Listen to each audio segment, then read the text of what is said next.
একদিন নবী মোস্তফায় রাস্তা দিয়ে হাইটা যায়, হরিণ একটি বান্ধা দেখেন গাছেরই তলায়। হরিণে ওই পথের প্রতীক ছিল নবীজি।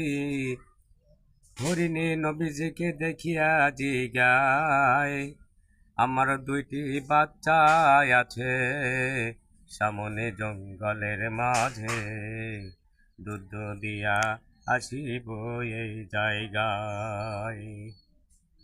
বিষ্ণুনবী অন্তর যাবেন, হরিণের কথা তখন বুঝে বারো পায়। হরিণকে সারিয়া দিয়া হরিণের জামিন হইয়া নিজে দাঁড়াইলেন গিয়া গাছেরই তলায়।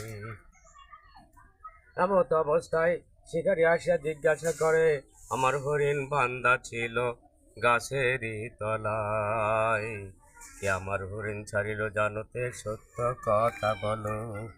নবীজি আমার সত্যবাদী।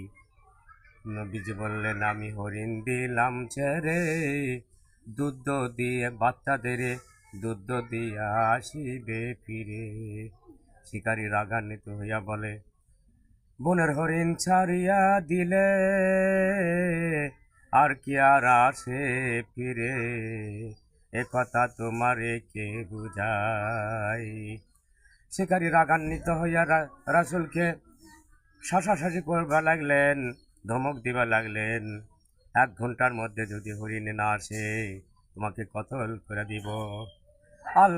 আল্লাহ থেকে ইলহাম হলো, হে আমার দোস্ত, তুমি আজান ফুঁকা দাও হরিণের দিকে হইয়া। নবী আমার হরিণের দিকে তাকায়া আজান ফুঁকালো, আর শিকারী 1 ঘন্টা সময় দিয়েছিল। সারাদিনের দুধের টানে হরিণের ঘুম আসিয়া যায়, আর বিশ্বনবীর আজানের ধবনেতে হরিণের ঘুম ভাঙ্গিয়া যায়। বাচ্চাদের কয় কান্দিয়া জন্মে মতো দুধ লও খায়া, আমার জন্য আজকে আসে নবী মোস্তফায়।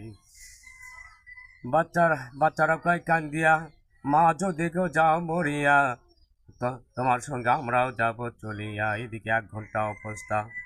শিকারী বিশ্বনবীকে ধরে ঝোঁকাঝুঁকি করছে, তুমি 1 ঘন্টা হয়ে গেল, তুমি যদি হরিণ যদি না আসে তোমাকে কতল করে দিবে এখান থেকেই।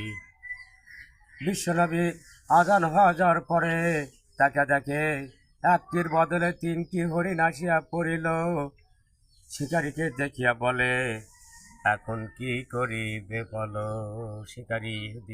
শিকারী ছিল নবীজির এই মাজেজা দেখার পরে হাতে হাতে হাত মিলিয়া পাক কালেমা পড়ে, লা ইলাহা ইল্লাল্লাহু মুহাম্মাদুর রাসূলুল্লাহ।